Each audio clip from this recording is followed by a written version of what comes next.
Bueno, buenas tardes a todos, bienvenidos a nuestro último ciclo de conferencias de las primeras jornadas de investigación en ciencias económicas, jurídicas y sociales. En esta oportunidad estamos acompañados por los conferencistas del área jurídica, y nuestro primer conferencista tuvo la generosidad de acompañarnos aún sin estar en este momento en Argentina, así que doble agradecimiento para el doctor Ravivaldi en este sentido. Es profesor titular de Teoría General y Filosofía del Derecho de la Universidad de Buenos Aires, es doctor en Derecho de la Universidad de Navarra, España, posee estudios postdoctorales en la Universidad de Münster, Alemania, y en el Instituto Internacional de Derechos Humanos de Estrasburgo, Francia.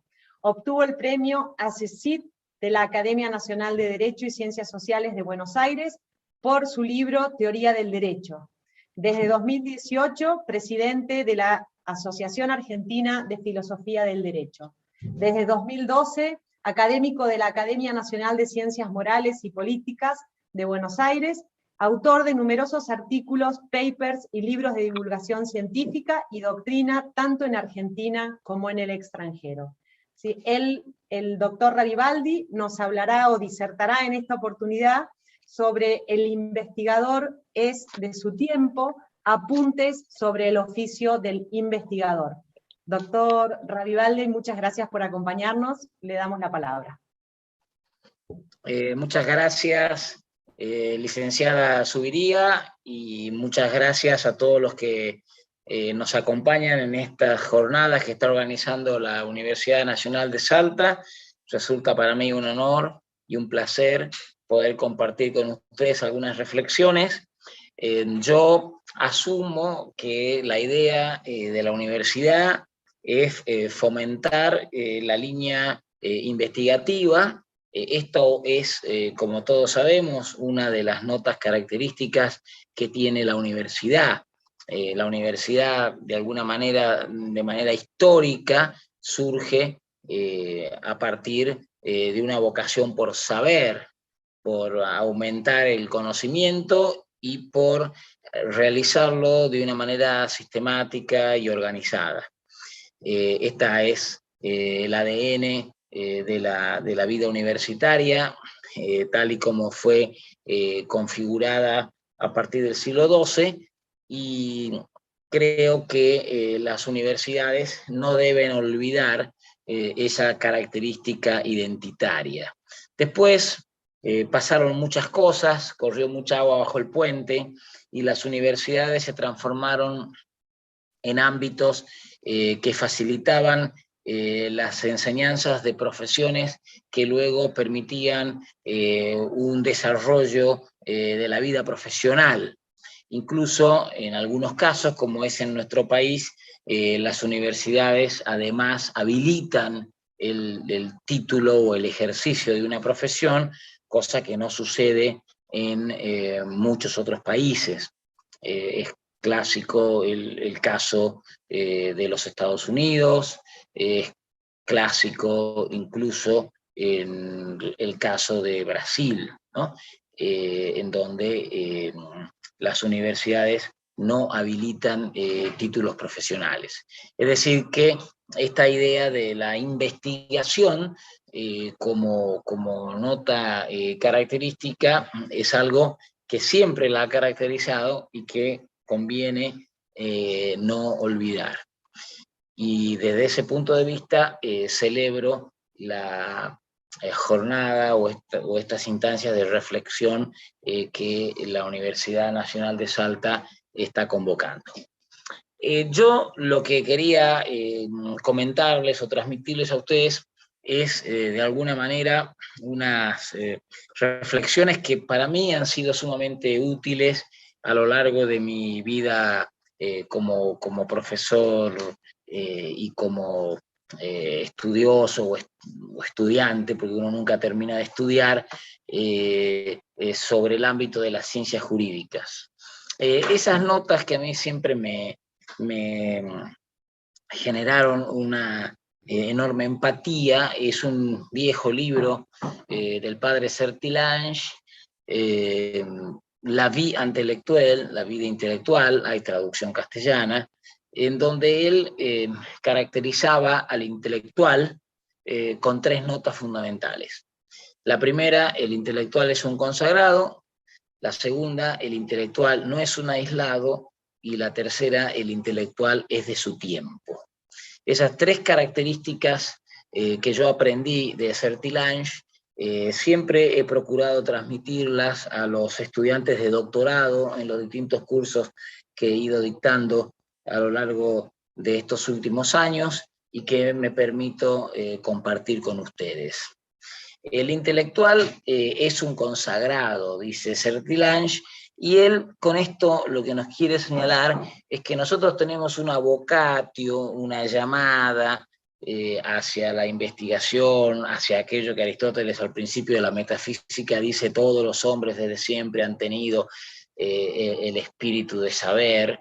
Bueno, eso es algo que es connatural, que nosotros no podemos prescindir, ¿no? Siempre estamos inquiriendo, preguntando, tratando de replantearnos, como decía Radbruch también, ¿no?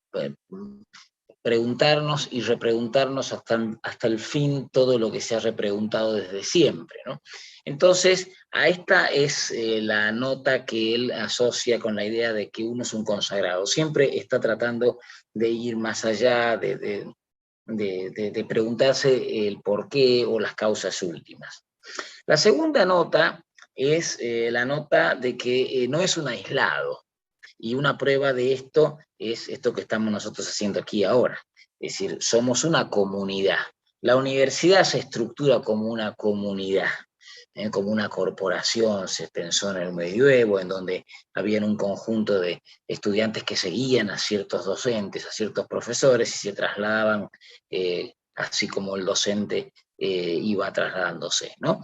Entonces, el intelectual no es un aislado. Nosotros vivimos en confraternización, vivimos en sociedad, somos seres gregarios, y por lo tanto dialogamos. Esta idea de pensar hasta el fin lo que siempre se pensó se hace de manera colectiva, se hace de manera gregaria. Esta sería la segunda nota. Si no, no hay vida intelectual, ¿no? Si no, no hay diálogo. No hay aprendizaje. Ceci, muchas gracias. Perfecto. Bueno, entonces nos vemos ahí. Bueno, muchas gracias, nos vemos contador. en la conferencia. Gracias a todos. Qué raro. Bueno, perdón, Renato. Adelante. Perfecto. Y la tercera nota, que es la que da el título, y es sobre lo que yo quería desarrollar un poco más, sin perjuicio de que todas están interrelacionadas y podemos volver sobre ellas cuando ustedes quieran. La tercera es: el intelectual es de su tiempo. Y este me parece que es un punto central, no porque los otros no lo sean, sino porque creo que constituye el disparador más elocuente de lo que podría ser nuestra vida investigativa. Nosotros vivimos el aquí y el ahora. Nosotros estamos en un momento histórico, el que nos toca vivir, el que es nuestro. Y además en el lugar en el que estamos. Entonces, yo creo que lo que Sertillange nos invita a reflexionar es qué es lo que nosotros podemos aportarle a la sociedad en general y qué es lo que nosotros podemos aportarle a la universidad en particular desde el aquí y el ahora en el que nosotros nos desenvolvemos. Esto me parece que es clave.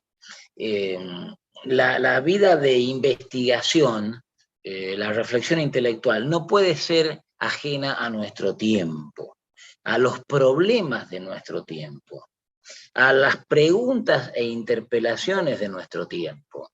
Y justamente ahí es donde reside nuestro aporte central. ¿De qué manera nosotros podemos responder como universitarios, como científicos, como investigadores, a los problemas que hoy tienen, o las dificultades, o las complicaciones, o las perplejidades que hoy tienen las sociedades en las que nosotros vivimos. Yo creo que ese es un punto de partida inexorable para toda vida investigativa.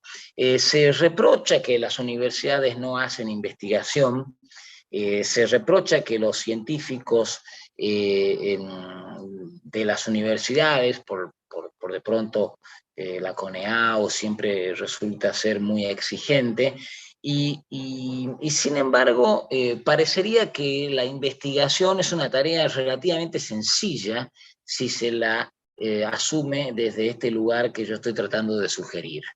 Nosotros, como docentes, como profesionales, como ciudadanos, no vemos que haya problemas o cuestiones que se nos interpelan en el ámbito de las ciencias económicas, en el ámbito de las ciencias jurídicas, en el ámbito de las ciencias sociales, para señalar simplemente algunas de las actividades o de las materias de esta facultad en la cual estamos trabajando. No encontramos esas preguntas, esas interpelaciones, esos desafíos. Yo creo que si nosotros nos detenemos unos breves minutos, nosotros advertiremos que son no unas ni dos, sino muchas las preguntas y los desafíos que desde la ciencia económica, desde la contaduría, desde el derecho, se nos presentan a nosotros como investigadores. Los problemas son demasiados y son en muchos casos centrales. Yo creo que incluso la Argentina hoy, tal vez por fortuna o tal vez por desgracia, eso dependerá de un análisis que excede a lo que podamos decir ahora, tiene tantas dificultades, tiene tantas deudas internas, que las posibilidades investigativas son múltiples. Es casi lo más sencillo que podemos tener delante de nuestros ojos, es la tarea de realizar una investigación científica. Son tantos los problemas, tantas las cuestiones que están críticamente en su raíz, que me parece que lo más sencillo es ser investigador. Es decir, los temas de nuestro tiempo son demasiados.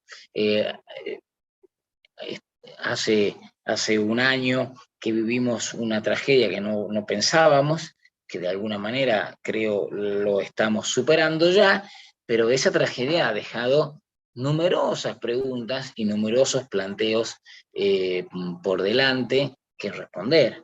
Algunos viejos y otros nuevos, o en todo caso los planteos de siempre, ¿no? Los teóricos siempre se planteaban el ejemplo de Cicerón, de Kant, el ejemplo de qué hacemos cuando se hunde el barco y queda una sola tabla, ¿no?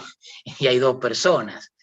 Entonces es un ejemplo que siempre se estudió en los dilemas éticos desde siempre, ¿no? Bueno, pero el año pasado habían 3 personas y un solo respirador, ¿y a quién se lo damos?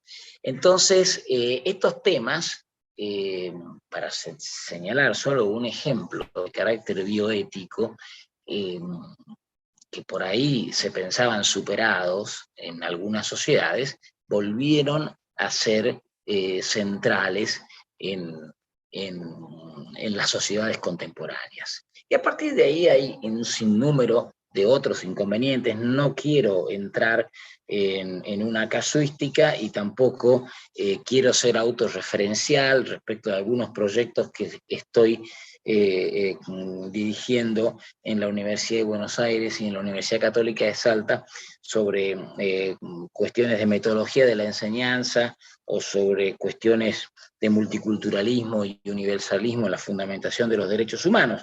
Pero quiero señalar que basta abrir los periódicos para discernir la enorme cantidad de problemas de carácter jurídico, económico y político que atraviesa nuestro país. Esta es la primera característica sobre la cual yo quería invitarlos a reflexionar hoy. El intelectual es de su tiempo. Nosotros tenemos problemas contemporáneos respecto de los cuales se nos espera o se espera que nosotros hagamos una reflexión. A partir de ahí surgen las otras dos características que había señalado, que no son menos importantes, pero que llegan después.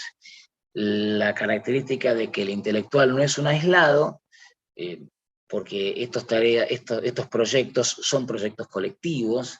Yo creo que ahí nosotros como docentes tenemos que incorporar a alumnos de grado ya concluyendo o incluso iniciándose, porque hay toda una tarea pedagógica interesante, y además están las miradas que cada quien puede aportar a ese proyecto que hayamos elegido investigar. Y luego el intelectual es un consagrado, que es, bueno, cuánto tiempo o cuántas energías vamos a dedicarle a este proyecto.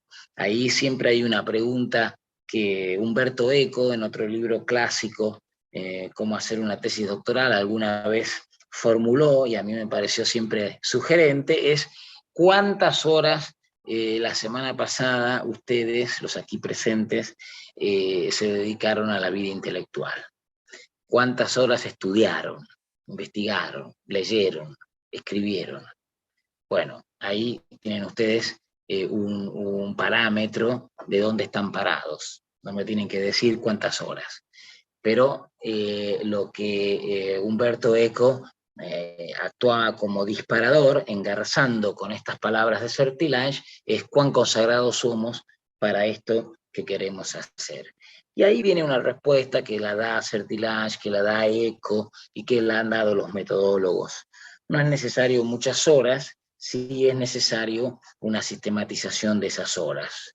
Podríamos decir 1 por día, 2 por día, pero a partir de un proyecto predeterminado, en donde con un tiempo y con unos objetivos concretos, nosotros podríamos decir que efectivamente nos hemos consagrado a esta idea.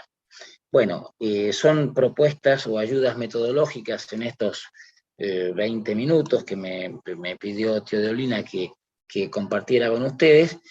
Creo que lo más interesante en todo caso es un diálogo a partir de esto, y quedo atento, espero no haber defraudado el objetivo que planteó la licenciada Zuviría.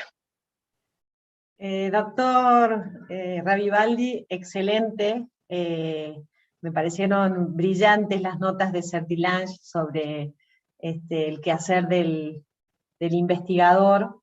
Yo comenzaría por ahí con la primera pregunta, antes de que los participantes puedan volcar en el chat alguna otra inquietud, y es, ¿cuánto cree usted que el aprender una metodología de investigación aporta a esto? Porque tenemos la identificación del problema, ¿no? Esto de decir, bueno, somos de nuestro tiempo, identifiquemos los problemas relevantes en el tiempo. Tenemos el consejo de consagrar determinado tiempo para esta actividad. Tenemos la metodología de no hacerlos en soledad, sino hacerlo de manera gregaria.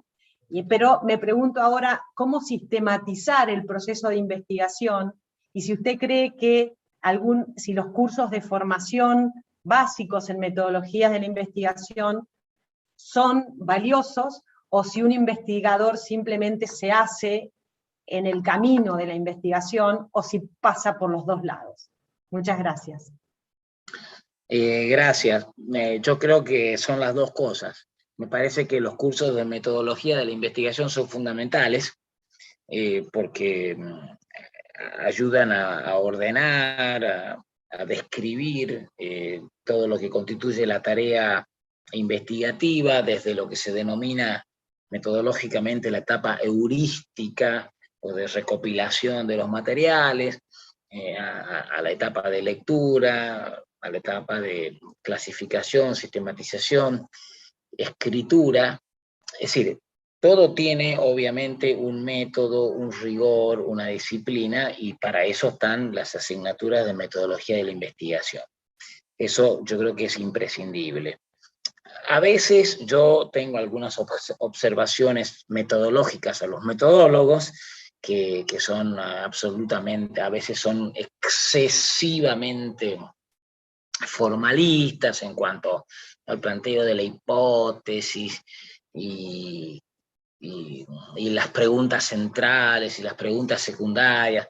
Creo que la cuestión hay que desacralizarla, me parece, ¿no? Es decir, hay que desacralizar. A veces los metodólogos sacralizan demasiado las preguntas, pero eso no significa que la enseñanza que ellos nos impartan sea algo que no debamos seguir. Al contrario, creo que son imprescindibles ese tipo de cursos con, como digo, estas matizaciones que uno siempre tiene que hacer, por un lado. Y por otro lado, es como Machado, ¿no? Uno se hace camino al andar.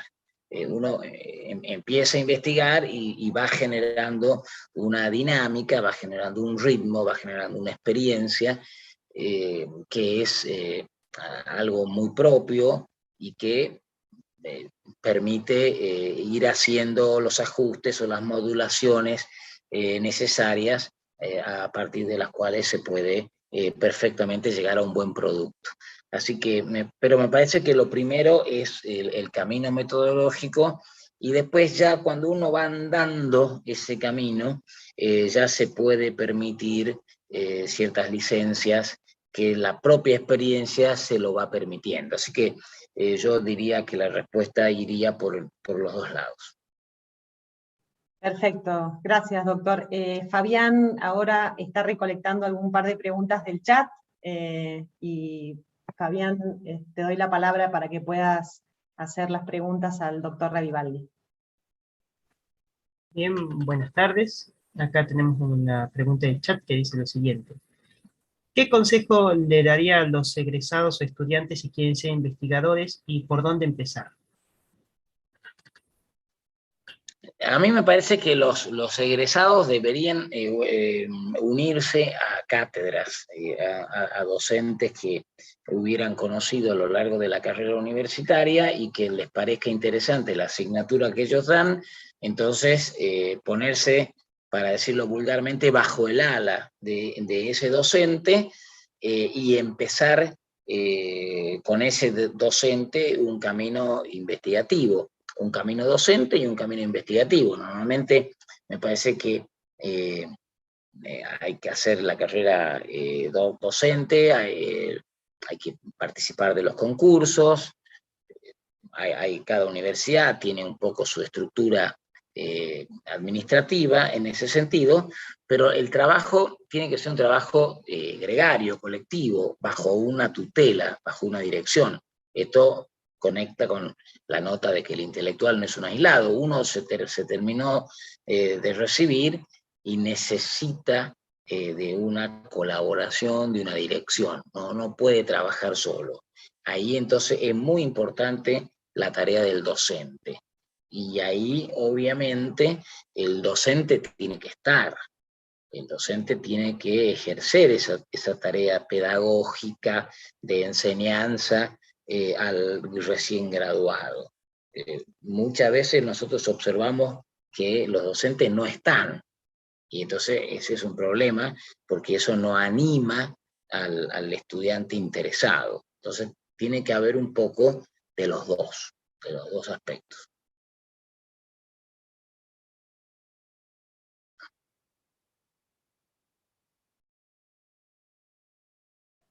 Fabián, no sé si hay alguna otra pregunta. Una de las preguntas que me pasaron es cómo se llama el nombre, si podías repetir el nombre del libro de Sertillange. Se llama La vida intelectual. Si ustedes lo googlean, lo van a encontrar, porque hay una traducción castellana que está en PDF subida en el Google, es gratuita. Bueno, buenísimo. La vida intelectual. Bueno, muchísimas gracias. Es un libro viejo, pero es un libro clásico. Otro libro interesante también es el que cité, el de Humberto Eco, Cómo hacer una tesis doctoral. Sí, es cierto. Bueno, no sé si hay más, bueno, hay muchos comentarios que agradecen tu participación, Renato, excelente. Aquí hay una pregunta que dice, ¿cómo lograr que la investigación termine en aportes, no solo resultados analíticos confirmatorios de hipótesis? Esta es otra pregunta. Yo creo que toda investigación ya es un aporte, porque toda investigación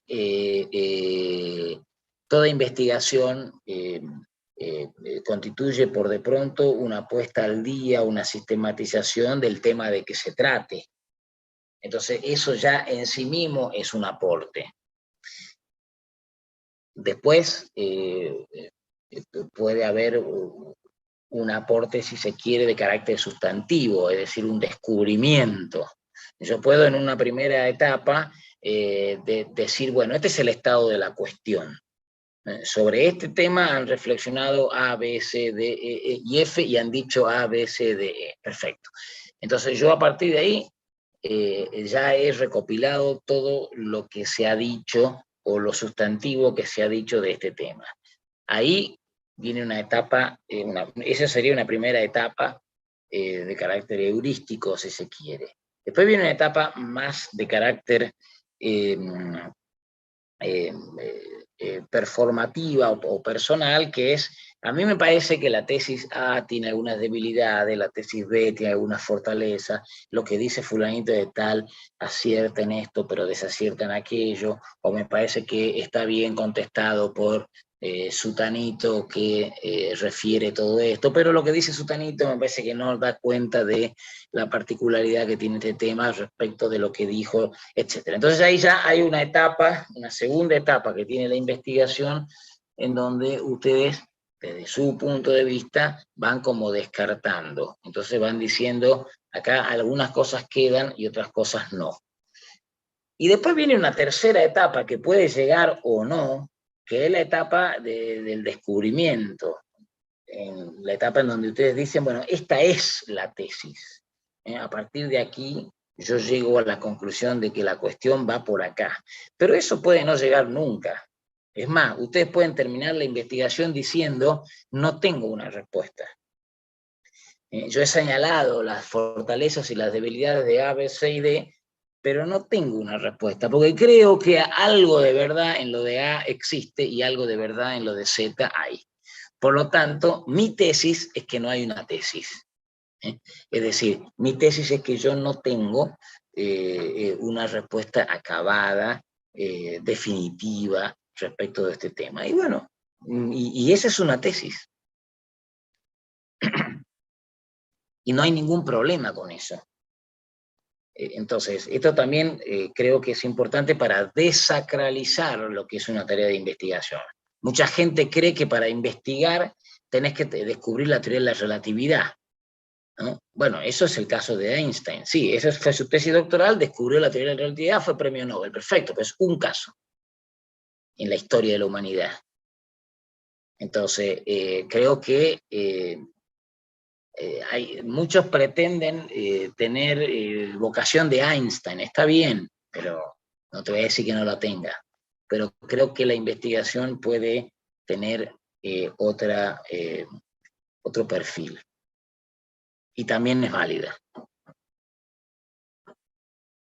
Excelente. Bueno, doctor, vamos a hacer una última pregunta. Liliana está levantando la mano. Voy a darte para que actives el micrófono, Liliana. Así cerramos con esta pregunta la conferencia del doctor.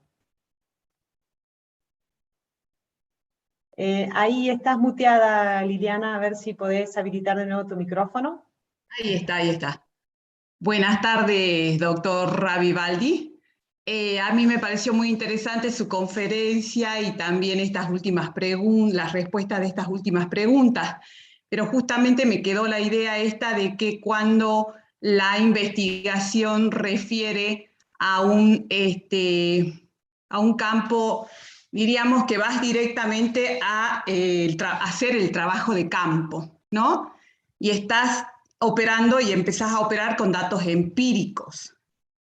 A partir de ahí está superada la cuestión de, por ejemplo, el estado de la cuestión, las distintas líneas investigativas e interpretativas, ¿no? Y ahora, bueno, con el trabajo empírico, lo que se plantea siempre es, bueno, producir algún tipo de conclusión preliminar o conclusión. Como todo conocimiento, el conocimiento está generalmente siempre es inacabado, ¿no? Porque está en permanente transformación, en permanente crecimiento. Y en ese sentido pensaba en la investigación como posibilidad de aporte, de transferencia, justamente para mejorar, ¿no es cierto?, las condiciones, mejorar la vida, las situaciones, etcétera. Esa era mi... Entonces ahí iba yo a la pregunta cuando la investigación refiere, ¿no?, a un campo empírico. Me parece perfecto lo que decís, Liliana, no tengo nada que objetar. Creo que toda investigación tiene que ir a un campo empírico. Tiene que empezar, si querés, y terminar en un campo empírico. Tiene que empezar porque vos partís de un problema, de cosas que están pasando en la realidad. Por eso es lo de que el intelectual es de su tiempo, ¿no? Yo puedo decir, para dar dos ejemplos, que no, por ahí no pretenden, son solamente ejemplos. El decreto de Fernández sobre la presencialidad o no de las escuelas, que fue declarado inconstitucional por la Corte. Y la reciente ley de la ciudad de Buenos Aires, la ciudad autónoma, por la cual declara que el Superior Tribunal de Justicia es alzada de las cámaras nacionales. Bueno, son dos situaciones que se vinculan con un mismo problema, que es el problema de la capital federal. ¿Qué es la capital federal? Es un territorio federalizado, es una provincia, fue dado por la provincia de Buenos Aires con una condición. El lío de la cuestión capital, sobre la cual se discutió desde el siglo pasado, ¿no es cierto? Cuando en 1853 nos juntamos para hacer la Constitución, los diputados de la provincia de Buenos Aires se retiraron por ese problema. En 1860 se reorganizó la cuestión, volvió a Buenos Aires y se suspendió ese debate, que terminó a los tiros en 1880, ¿no es cierto? Con Carlos Tejedor peleándose con Nicolás Avellaneda yéndose al pueblo de Belgrano, etc. Y ahora seguimos con el mismo problema. Por suerte ya no hay tiros ni nada, pero seguimos con el problema. Eso es un problema que no está resuelto. Podríamos haber pensado que estaba resuelto, pero no se resolvió, ¿no? Y aparecen estos dos ejemplos de este año. Yo digo, si yo fuese constitucionalista, si yo fuese un teórico político, esto es melancólico, digamos, esto es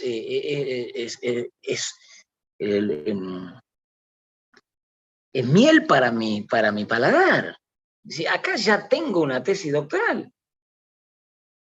Acá yo ya tengo un problema que no sé cómo se va a resolver, nadie lo sabe, es un problema empírico, pero que tiene que ver con cuestiones tributarias, económicas, políticas. Hay un lío tremendo ahí, uno de los tantos líos que tiene la República Argentina hoy, empíricos.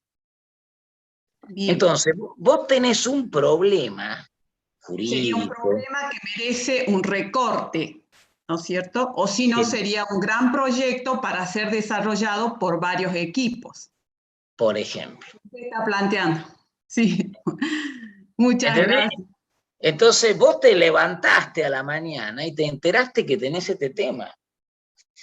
Y ahí vos lo podés recortar, como decir, le voy a dar, le voy a dar esta faceta, esta otra, lo voy a achicar, lo voy a agrandar.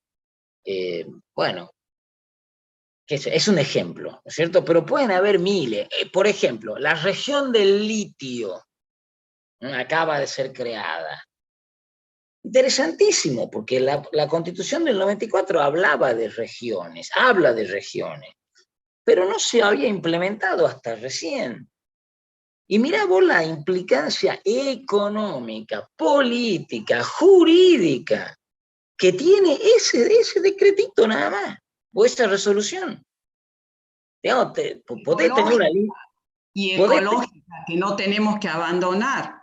Bueno, la que vos quieras. Ahí vos ya tenés toda una línea de investigación.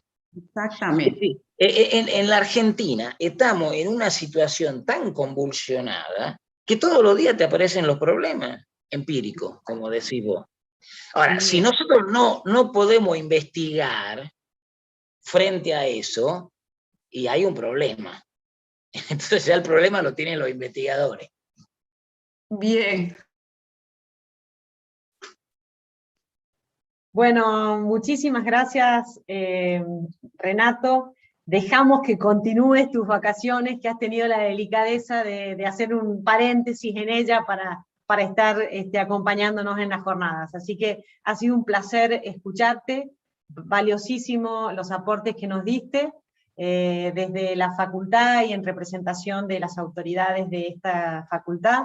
Te decimos muchísimas gracias y bueno, ojalá tengamos la posibilidad de tenerte en alguna otra oportunidad. Bueno, muchas gracias, Teodolina, gracias a todos ustedes y saludo al profesor Sebastián Lloret, un gran investigador que ahora va a hacer uso de la palabra, según tengo entendido. Exactamente, gracias Renato, hasta luego. Bueno, entonces vamos a presentar a nuestro segundo conferencista de la tarde, y ya el último, previamente al cierre de estas jornadas de investigación de la facultad. Voy a presentarlos a Sebastián Lloret, que es máster en Derecho Ambiental de la Universidad del País Vasco, España, subdirector de la Maestría en Derecho Privado de la Universidad Nacional de Salta, profesor titular en la Maestría en Gestión Ambiental y en la Maestría en Relaciones Internacionales de la Universidad Católica de Salta, es experto para la Oficina Regional de Tuna ONU en acceso a la justicia ambiental para el sector fiscal en toda la región, consultor externo del Centro de Estudios de Justicia de las Américas en asuntos de litigación ambiental, autor de artículos, papers y libros de divulgación científica y doctrina en Argentina y en el extranjero. Así que, Sebastián, bienvenido. Muchas gracias. Gracias Teo, Teodolina Zuviría, y gracias a Renato, que de paso uno se da un gusto y lo escucha antes de decir las palabras propias. Y a María Rosa también, déjenme acercarle mucho afecto, toda gente amiga, en definitiva, toda gente que estimo mucho. Muchas gracias por invitarme. Y yo quiero, la verdad que sé que no queda tanto tiempo, pero quiero compartir algunas ideas básicas con ustedes, y que otra vez, continuando con esta invitación de Renato, convide a los alumnos recién egresados, profesores de la facultad, a que se introduzcan en el fascinante mundo de la investigación, que tiene sus bemoles, y Renato ha hecho un poco de hincapié en las cuestiones más formales y demás, pero también tiene muchos placeres. Yo creo que investigar es un poco poner en movimiento esa inquietud espiritual que todos tenemos, ¿no? Y hacerlo de una manera útil para la academia, útil para la toma de decisión, en el caso de las investigaciones jurídicas. Me parecen que es un aporte al cual no hay que renunciar en ningún momento. Yo me hice una pregunta detrás de tu invitación, Teodolina, y lo primero que pensé es, entonces, contémosle a la gente que viene a compartir un rato con nosotros, ¿para qué sirve la tarea científica sobre el derecho?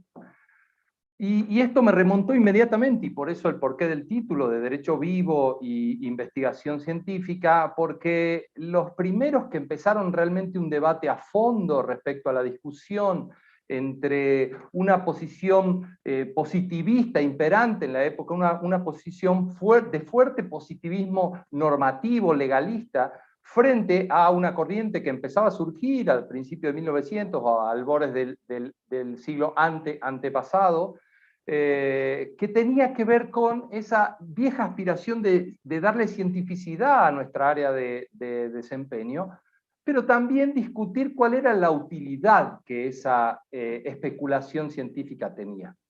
Y en un primer sentido, la idea general era siempre la tendencia a aspirar que haya una sola ciencia del derecho. Y tras esa discusión abre un debate que fue muy fuerte hacia 1915 entre el profesor Hans Kelsen y Eugene Ehrlich.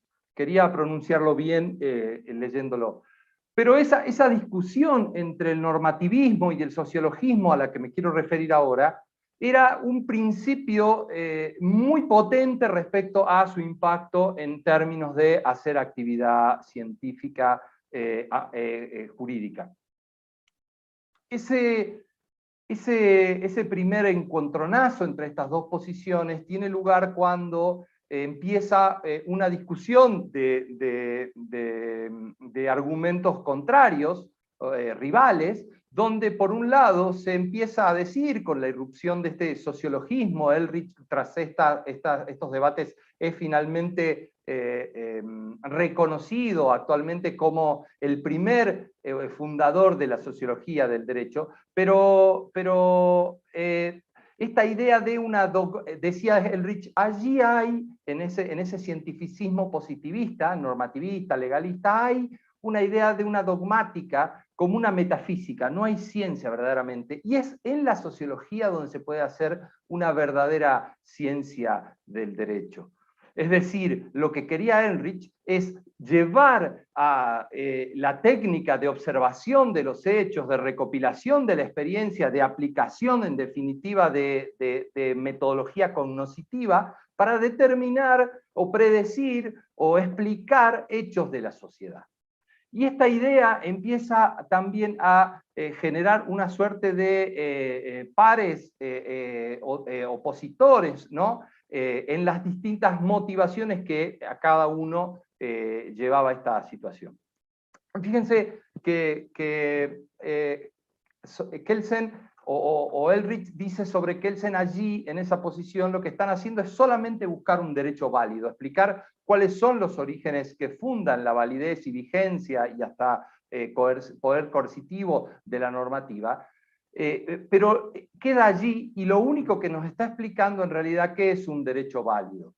Y a cambio de ello dice, lo que hay en la realidad es un derecho vivo. No todo, es decir, normalmente, espontáneamente, la conducta del ser humano no está siendo formada a través de una interpretación jurídica, técnicamente hablando, sino que hay una espontaneidad en el comportamiento, y esto es realmente el verdadero derecho, es la parte gruesa, la parte central de lo que tenemos que conocer como investigadores jurídicos. Entonces allí está, en un concepto que da por nombre, por supuesto, a lo que intento compartir con hoy, que como título a lo que intento transmitir hoy, que es a eso que él llama derecho vivo. Y esta discusión entre derecho válido y derecho vivo nos abre un montón de especulaciones respecto a hacia dónde debe ir el conocimiento científico jurídico. Hay una discusión, entonces uno empieza a ver que hay dos objetos diferentes de abordaje, en tanto unos reglas del deber ser y otros reglas del ser.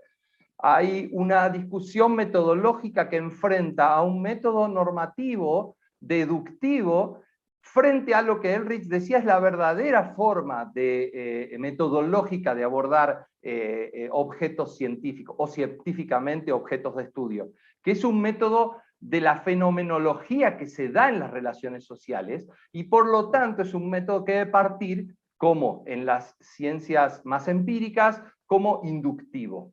Había una discusión también epistemológica que decía, ¿qué tenemos que estudiar? ¿O qué estudiamos cuando estudiamos el derecho? ¿Estudiamos solamente el deber ser? ¿O estudiamos también qué es el ser del derecho? ¿Qué sucede en la sociedad respecto a las formas en que rigen sus relaciones? Esto implica, por supuesto, tener diferentes puntos de vista. Centralmente, dice Ehrlich, la discusión se plantea en que en lo único que está definitivamente abocado el derecho es saber una jurisprudencia de tipo que explica como de tipo práctica, pero en realidad es un fenómeno estatal. Es la toma de los decisores que se aplica de manera coercitiva desde el Estado a los particulares. Por el contrario, dice Ehrlich, el elemento central de las vinculaciones entre seres humanos y las relaciones que intervienen o que interfieren entre ellos son en realidad relaciones de cumplimiento voluntario. Las personas, al vivir en sociedad, definitivamente toman decisiones en función de algo no escrito que está allí rigiendo sus intereses, enfrentando y sintetizando las cuestiones que tienen que ver con sus intereses.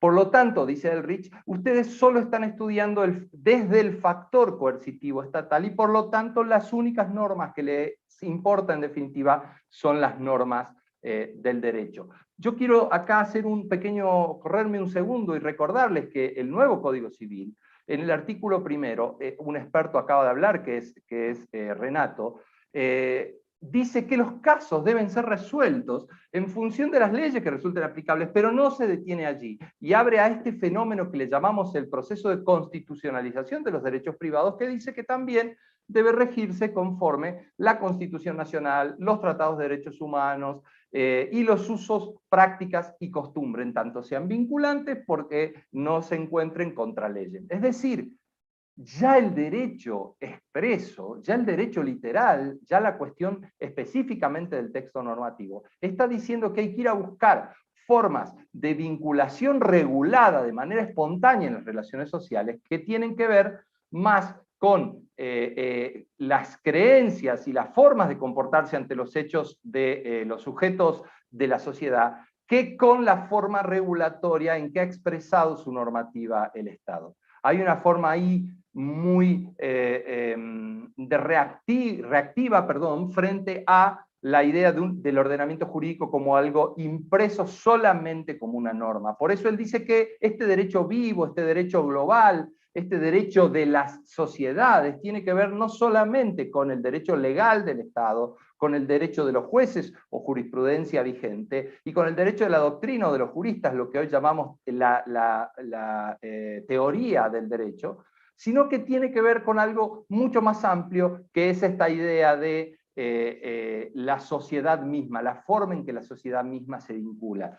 Y allí dice, por ejemplo, que no hay que solamente entender al derecho o la interpretación del derecho como algo estrictamente expresado por los jueces, sino que hay una manifestación de derecho vivo que incluso los jueces reconocen, como por ejemplo autores actuales dicen, en el ejercicio de las acciones o los procesos o procedimientos de amparo constitucional. Incluso esto se ve sumamente agravado cuando hay en el medio un interregno de la discusión de políticas públicas, que es un poco lo que Renato planteaba, con problemas de la época, con contextos de la época, con desafíos del momento en nuestro derecho nacional, por ejemplo. Entonces, allí en el amparo constitucional dice, los jueces están haciendo algo más que solamente leer la ley, sino ver la justicia en el caso concreto, y construyen hechos que tratan de reconocer la espontaneidad en las relaciones de las personas en los conflictos. Por lo tanto, esta idea está dando vueltas. Yo creo que no hay que perder el tiempo en una discusión de enfrentamientos, y con esto es una aclaración de que no tengo una toma de partido en esta discusión, que además es tan antigua ya, entre normativismo y sociologismo, que es como empecé trabajando, sino que hay que no prescindir de ninguno de estos dos ámbitos, para entender una verdadera ciencia del derecho, para construir una verdadera ciencia del derecho.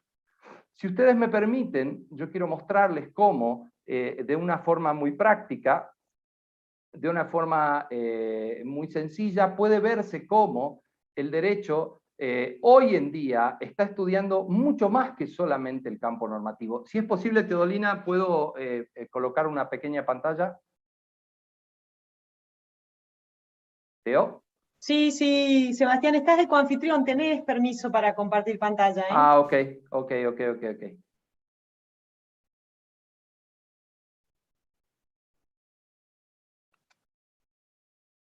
¿Se ve allí? Sí, sí, perfecto. Fíjense que acá lo que quiero mostrar un poco, ahí creo que va a ir mejor, a ver, no, entonces voy a ir con el formato de lectura, si me tenés un segundo de paciencia, porque voy a tener que poner vista de lectura, porque no me deja abrirlo como presentación, no lo permite. Ahí está, ¿sí? ¿Ok? Perfecto. Bien, fíjense, por ejemplo, yo voy a hacer un sobrevuelo muy rápido, sé que no me queda tanto tiempo, pero voy a tratar de cubrir en unos 15 minutos todo lo que pensaba hablar. En unos 15 minutos, me quedan unos 4 minutos. En mostrarles cómo, Tomás, fíjense...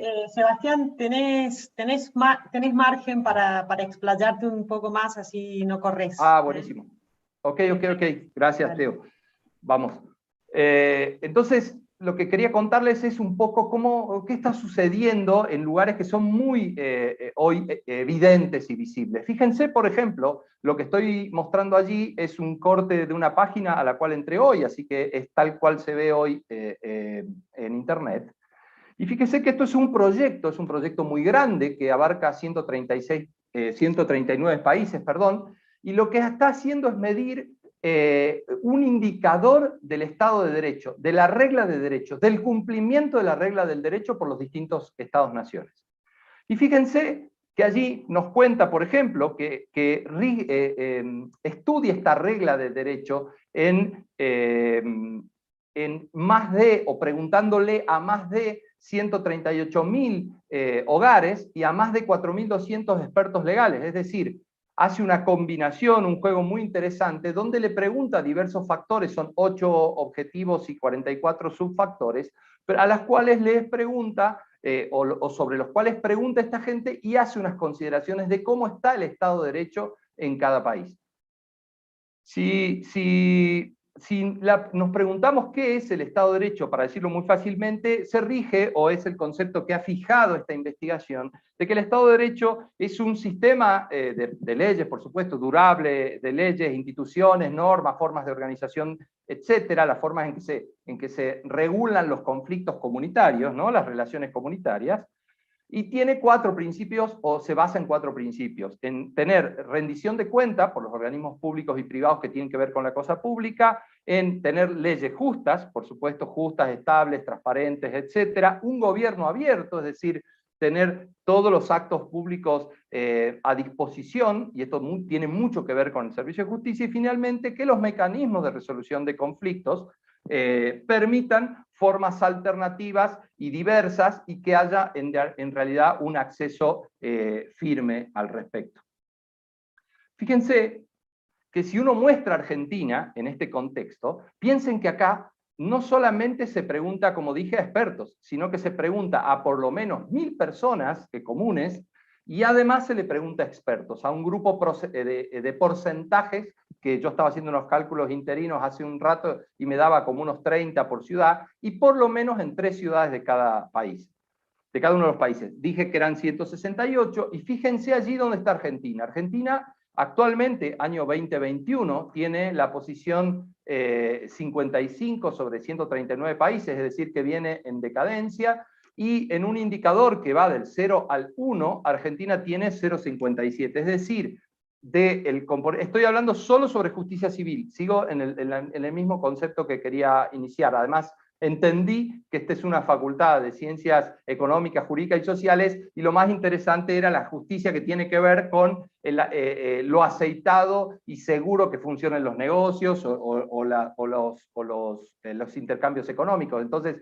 me parecía, y estoy haciendo una salvedad ahí, Teo, de que era en lo que me tenía que enfocar. Por eso estoy hablando otra vez de la justicia civil. Digo, fíjense que Argentina tiene muchas cuestiones que resolver respecto a su justicia civil, si no, estaría en aquellas posiciones más verdes, y, por supuesto alejándose de las rojas, saldría de lo amarillo, y nos encontraríamos rodeados de Dinamarca, Noruega, Finlandia, Canadá, y algunos de los Países Bajos, etc. Es decir, Renato se planteaba, hay cosas todos los días por hacer, hay cosas todos los días por hacer. Ese es también mi aporte a la conversación, a la discusión de hoy. Y en segundo lugar, fíjense, dentro de todos los ítems que se pregunta respecto a la justicia civil, si la justicia civil se aplica de manera efectiva, dice. Esa pregunta es una pregunta sumamente fundamental, por ejemplo, para tener un buen contexto de negocios o un buen contexto de seguridad jurídica, algo que dije hace un momento. Y fíjense que Argentina, otra vez, la flecha es hacia abajo, es decir, que viene retrocediendo en su condición, pero además está en un puesto 60 sobre casi 140 países, es decir, que está desde la mitad hacia abajo, y esas son cosas que nos obligan a estudiar. Y ahora empiezo a volver sobre lo que empecé. ¿Es necesario entonces hacer estudios sociales, es decir, del campo económico, jurídico y social de manera conjunta, es decir, expandir más allá, ir a buscar el derecho vivo, como decía Ehrlich? ¿Hay que ir a buscarlo al derecho vivo o solamente debo hacer estudios normativos? ¿Es suficiente que el derecho o el investigador jurídico, mejor dicho, vaya a buscar un poco más allá de solamente estudiar el contexto normativo? ¿Alcanza con, por ejemplo, lo que decía Ehrlich, que es ese derecho de los jueces, ese derecho del Estado y ese derecho de los jueces? ¿Es suficiente allí?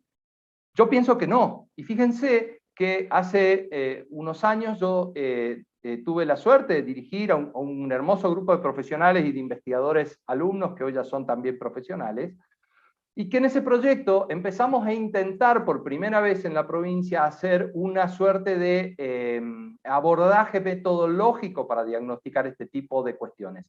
Puntualmente, en este objetivo, nos preguntábamos sobre el sector justicia, cuál era la percepción que tenían los expertos locales sobre un proceso encaminado a su democratización. Sabemos que los objetivos del milenio, por ejemplo, del desarrollo del milenio, buscan que dentro de la sostenibilidad, sustentabilidad, justicia, accesibilidad que los países deben mostrar, tienen que mostrar buenos indicadores respecto a acceso y obtención efectiva de justicia dentro de los países. Sociedades más justas, pide estos proyectos. Entonces, perdón, estas normas del soft law.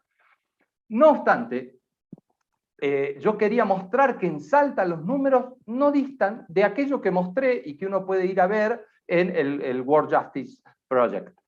Fíjense que en el año 2018 preguntábamos a expertos locales en este proyecto cuál era la confianza social en la justicia que había en el contexto local. Y fíjense dónde caminan allí las respuestas.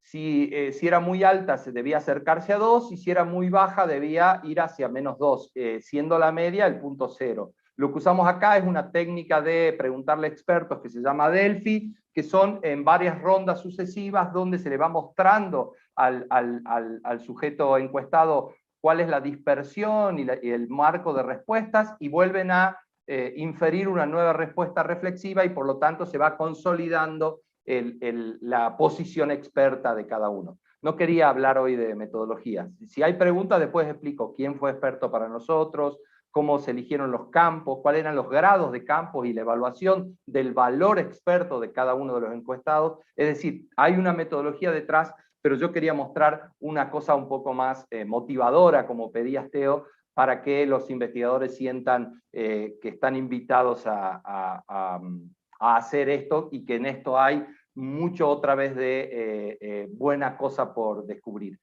Fíjense cuál es la confianza, perdón, y vuelvo, en la muestra 1, es decir, en la primera ronda los expertos. Y todo gira en expertos, vuelvo a decir, estos son expertos de alto nivel de la Administración de Justicia, de distintos sectores que estaban nivelados además en la convocatoria, para que haya una expresión plural de todos los sectores de la Administración de Justicia. Es decir, distintos roles, distintas posiciones funcionales dentro de la Administración de Justicia. Y fíjense que ronda alrededor de -1. Es allí más o menos, o sea que es baja la confianza social que ellos ven respecto al propio servicio que operan. Fíjense que en la ronda 2 aún se consolida mucho más, se consolida muchísimo más esta idea de -1, ¿no? En la pregunta a los expertos. Si esto invita a adentrarse en estas cuestiones, imagínense si uno va un poco más adelante y les empieza a preguntar, bueno, pero ¿cuáles son las barreras que hay al acceso democrático a la justicia? Y uno selecciona un conjunto de barreras y ellos van a elegir, y la barrera que ellos perciben como más alta, fíjense que todo gira alrededor del 2, las barreras más altas tienen que ver con las barreras de tipo cultural, es decir, no están especulando si hay un buen derecho o mal derecho, si el derecho está bien escrito o mal escrito. Su preocupación más alta respecto a la efectividad y a la apertura y a la claridad y a la transparencia del servicio de justicia y por supuesto su legitimidad frente a la sociedad que es usuaria de ese servicio público, piensen que la barrera más alta que ellos detectan es la barrera de tipo cultural, es decir, la falta de capacidad de los operadores y usuarios del sistema. No se están preguntando por cómo están redactadas las normas o cómo están siendo interpretadas, sino se están colocando estrictamente en la posición de los operadores del sistema, ¿no? Otra de las preguntas es porque no quiero dejar, yo traté de mostrar, esto es una batería de una treintena de preguntas, yo solo estoy haciendo un salpicado y te prometo, Teo, que con esto ya estoy cerrando. Fíjense que en el primer punto sobre lo que pregunté, o primero empecé desde una visión, si se me permite, universal respecto a nuestro servicio de justicia civil, nuestra administración de justicia civil, nuestro sistema de justicia, de acceso, porque es mucho más amplio que la palabra solamente justicia en términos de infraestructura o poder del Estado. Fíjense que cuando empecé a venir desde afuera hacia adentro, había una posición respecto a la justicia argentina que no dista de la que los mismos operadores ven respecto a su sistema. Y además tienen bastante buen diagnóstico si uno compara desde lo universal hecho con una metodología y desde lo local hecho con otras metodologías similares a escala más pequeña, pero se obtienen los mismos resultados. Nosotros, en la idea de la investigación, queremos no solo quedarnos en diagnosticar, que fue como, por ejemplo, cuando preguntamos la confianza en la justicia, no solo queremos ir a diagnosticar un problema como una barrera, como por ejemplo la cultural, sino que también el investigador sale a buscar soluciones a esto. Y a ver algunas soluciones que se muestran fuertes dentro del consenso de los expertos locales, para mostrarnos que hay un camino a seguir. Por ejemplo, uno de ellos es la mediación. Si le preguntábamos a los expertos en la primera vuelta por la mediación, fíjense que todas las respuestas están más o menos ubicadas entre la media y la alta. Es decir, la mediación es una institución que presta un salto hacia adelante, un salto positivo respecto al estado de cosas que hoy tenemos en el Servicio de Administración de Justicia. Fíjense que en la segunda vuelta, otra vez la dispersión es más pequeña, ya no hay ninguna negativa, y todas giran, alrededor del 0 y el 1. Esto es muy interesante porque hay sostienen, digamos, las respuestas a los expertos, con lo cual el consenso va creciendo. Y si a la dispersión es tan poca, es aún mejor. Otro tipo de preguntas, esta me pareció, la verdad que la incluí porque me llama mucho la atención de todo lo que pasó en la pandemia el año pasado, es decir, toda esta intermediación y que hace que hoy, por ejemplo, estemos hablando, en vez de en un salón de la facultad, estemos hablando intermediados por el sistema digital. Pero fíjense que cuando en el año 2018 la pandemia no existía ni en el imaginario, solamente en las páginas de teorías conspirativas, pero fíjense que cuando la pandemia no estaba al frente y no teníamos este desafío, ya los expertos nos estaban diciendo, cuidado, que es muy alta la ventaja que da implementar servicios digitales. Esto otra vez, insisto, año 2018, en ámbito universitario. Esto en realidad está publicado en una revista científica indexada, este trabajo mío, y por supuesto, y de todo el equipo que trabajó, esto no se hace solo, y cualquier director de investigación lo sabe, todo lo contrario, el corazón de un equipo de investigación son sus integrantes y no su director circunstancial. Pero otra vez, fíjense que en la variable 2, es decir, en la variable muy alta, los expertos decían, señores, señoras, resulta que tenemos que ir a la digitalización de trámites judiciales. Qué bueno hubiera sido que eso hubiera estado en el tope de las opiniones también de lo que se iba implementando en ese momento. Fíjense que digitalización de trámites judiciales en la segunda vuelta, la muestra se va aplanando y todos dicen que en realidad es alta, pero bueno, estaba ahí para ir a recoger ese dato de la sociedad y de los operadores especializados, por supuesto, del Servicio de Administración de Justicia. Y otra pregunta que es muy interesante, porque hoy está muy en boga, porque estamos frente a vientos de reforma de un lado y del otro que soplan y nos mueven. Fíjense en esta pregunta, en la pregunta, no la veo bien, 56, creo que es 59, o 39, sobre oralidad procesal. Y fíjense otra vez, todas las respuestas en la primera vuelta caminan otra vez como muy alta. Si hay una oralidad procesal, es decir, se abandona el papel y se da la cara en audiencias públicas cuando se procesa un conflicto civil, hay mucho más ventajas, dice el experto salteño. Y en la segunda ronda es aún mayor la ida hacia 2 puntos, es decir, muy alta la idea de implementar oralidad procesal como una forma de salir de esto que yo decía o mostraba, dicen los expertos cuando pregunta el Proyecto Internacional de Justicia, que la justicia civil argentina está en un escalón por debajo de la media de 140 países, por lo menos de todo el mundo occidental y un poco más.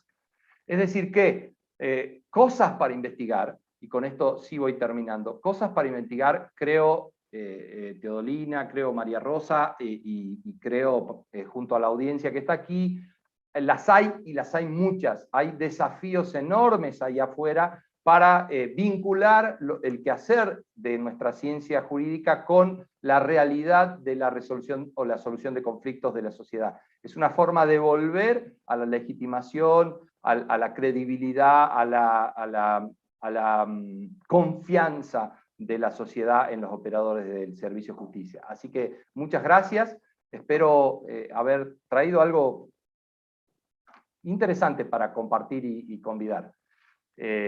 Y otra vez gracias a las y los oyentes. La verdad, Sebastián, interesantísima tu exposición, muchísimas gracias, súper claro. Hay acá una pregunta más que interesante que está en el chat, que le voy a pedir a Fabián, que es nuestro moderador, que la lea para ver si puedes darnos alguna respuesta al respecto.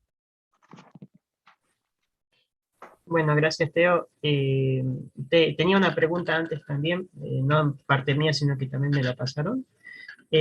¿Cómo fijar metodología de investigación según el campo y las preguntas y población y destino correctas? Es buenísima la pregunta. En realidad, esta investigación solo digamos, si uno compara las dos investigaciones que yo quise mostrar, solo se dedicó a una parte del campo, porque en realidad los metodólogos jurídicos o abocados a la investigación jurídica Dicen que, por ejemplo, cuando uno trata de ver este tipo de problemáticas, es decir, la vinculación, tener algún aspecto social relativo y no solamente hacer una investigación estrictamente normativa del campo jurídico, interpretativo, sino que quiere hacer una investigación que tiene inserción social, dicen los expertos, hay que por lo menos dividir el campo en dos presencias. Y esto hace el proyecto de justicia internacional al que me refería antes, y no hace por un recorte metodológico el proyecto al que me referí que dirigí hace un par de años. Fíjense que si uno intenta estudiar este marco, este vínculo, este puente, esta interrelación que hay entre uno y otro, debe estudiar ambos. Y esa idea de estudiar ambos implica esto, hacer trabajos de campo sobre el sector operador del servicio, que además es un sector intermediador de la conflictividad de la sociedad y de las expectativas de la sociedad, y eso es muy interesante, sino también estudiar el campo que le llama de los afectados. Es decir, hay que preguntar también a la ciudadanía. World Justice Project hace ese énfasis. Yo creo que al proyecto que habíamos hecho en Salta le faltaba la segunda pata, evidentemente hubiera permitido completar aún más este sentido de percepciones de la posición en el campo sociojurídico respecto a la prestación de servicio de justicia. Eso me parece que es el primer recorte. El segundo recorte creo que tiene que ver con algo estrictamente más metodológico, que son los porcentajes a los que ahora hay que preguntar. Específicamente la metodología usada en el proyecto salteño era una metodología denominada Delphi, es decir, uno genera cuadros que están llenos de ítems o caracteres que el experto convocado debe llenar, y eso debe alcanzar, en la metodología aplicada por nosotros, un puntaje. Y ese puntaje significa que es un experto que además tiene inserción experiencial en el campo y además tiene valoración y tiene prestigio su respuesta, su posición, su forma, su óptica de ver la problemática social. Y si uno estudia del otro lado, no es tan fácil como en este punto que expliqué recién respecto a la investigación con expertos, la consulta a expertos, sino que dentro del campo de los afectados, la idea es utilizar ya criterios de tipo porcentuales, es decir, para tener una muestra representativa de la sociedad hay que usar la escalimetría de la sociología aplicada, ¿no? Entonces, la respuesta es, una primera idea tentativa es utilizar ambos sectores del posicionamiento en el campo. Expertos, y nosotros a su vez también subdividimos expertos en diferentes roles, ¿no? Cumpliendo diferentes roles, y por el otro lado, convocar a la sociedad como usuaria del servicio de justicia. Ahora, a diferencia de la cantidad de expertos que tiene que ver con otro tipo de variables, la de convocatoria a los afectados, es decir, a los usuarios del servicio, lamentable o necesariamente debe ir a parar a aspectos de tipo de porcentuales, ¿no? De porcentajes representativos del público consultado. Espero que esta primera, así como vuelo de pájaro de ideas, sirva para la respuesta, ¿no? Muchas gracias por la respuesta. Y bueno, y la otra pregunta dice lo siguiente. ¿Cuál es el camino correcto que se debería tomar? ¿De la justicia a la confianza o viceversa? Ahí la verdad que es debate y ya no es investigación. Lo que dice el campo, en el momento en que le preguntamos, el campo experto local, dice que hay transformaciones muy potentes en un análisis estratégico. Algo que no dije es que todo este planteo empezó como un análisis estratégico. Ese análisis estratégico estuvo basado en una estructura de matriz de FODA, es decir, de fortalezas, oportunidades, debilidades y amenazas. Entonces, esa estructuración estratégica plantea desde dónde deben venir las respuestas, ¿no? En oportunidades y en fortalezas. Entonces, lo que dice el análisis estratégico es que los operadores del servicio piensan que mejorando ciertas estructuras, por ejemplo, yo no me quise referir al área penal, pero aparece muy fuerte como la oralidad para la mejora del servicio civil, la oralidad y la digitalización y la transparencia, Del otro lado, en el derecho penal, por ejemplo, hay respuestas tales como adoptar, por ejemplo, el sistema de juicio por jurados. Es muy fuerte, tan fuerte como la oralidad de este campo, ¿no? Del campo civil, digo en el campo penal, ¿no? Entonces, voy a tratar de dar una respuesta más cerrada. La pregunta es, ¿cómo hacemos? Si vamos de la confianza al sistema o vamos desde el sistema hacia la confianza. Lo que sostienen los expertos consultados en este estudio es que en realidad hay que primero transformar en gran medida muchas de las cuestiones de las reglas o formas organizativas y formas procesales del sistema de justicia. Y que eso va a redundar, dicen los expertos, en una mejora de la confianza, en una mejora de la estima social del poder y sus respuestas, ¿no? Bueno, buenísimo, Sebastián, muchísimas gracias. La verdad que súper interesante la conferencia que nos diste. A mí me hacía pensar que realmente están muy o estrechamente vinculados esto del derecho normativo y el derecho vivo, porque incluso en la construcción de uno de los indicadores, el que vos hablaste de la confianza social en la justicia, cuando vos construís eso, en realidad estás viendo cómo de hecho se confía en la norma. Entonces, es como que casi que no podemos, o no sé cómo se podría hacer para despegar lo que es el derecho normativo del derecho vivo. Pero bueno, súper interesante la propuesta, Sebastián. Bueno, muchas gracias por la paciencia. Aparte, uno los viernes ya no tiene la misma fuerza intelectual que los lunes, pero otra vez yo he tratado de compartirles algunas cosas que me parecen interesantes y espero que a ustedes les haya resultado lo mismo, porque en definitiva es de esa manera en que uno se lleva algo, ¿no? No, así, realmente muchísimas gracias. Bueno, y aprovecho entonces, así con el cierre de la conferencia del doctor Lloret, queremos dar también por finalizada esta primera edición de las jornadas de investigación en ciencias económicas, jurídicas y sociales. Agradecerle a todos los participantes que han asistido a las conferencias, agradecerles a los expositores, muy especialmente a los conferencistas, en este caso a Sebastián, que lo tenemos todavía con nosotros, y al comité organizador, nuestros estudiantes que han trabajado incansablemente como coanfitriones de salas, los docentes que estuvieron en el comité organizador y en el comité científico. Bueno, no tengo más que decir gracias en muchos idiomas, y cerramos esto para que nos vayamos a descansar. Ha sido para mí una gran satisfacción y un desafío inmenso, creo, que logrado. Gracias a todos y hasta nuestra próxima edición. Muchas gracias.